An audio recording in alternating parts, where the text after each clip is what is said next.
30,000 টাকা 40,000 টাকার GoPro, 1.5 লাখ টাকার ফোন, কি মনে করছ?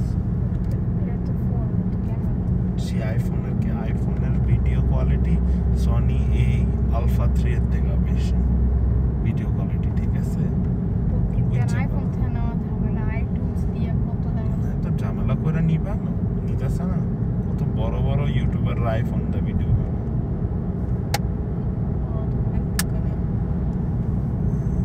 আমি তো বলছিলাম ম্যাকবুক নিয়ে, তো ওরা সারা দুনিয়া ম্যাকবুক দিয়ে চালায়, তোমাদের দরকার ছিল গেমিং কম্পিউটার, এইসব গেমিং কম্পিউটার ম্যাকবুক দিয়ে সবচেয়ে সুন্দর হয়।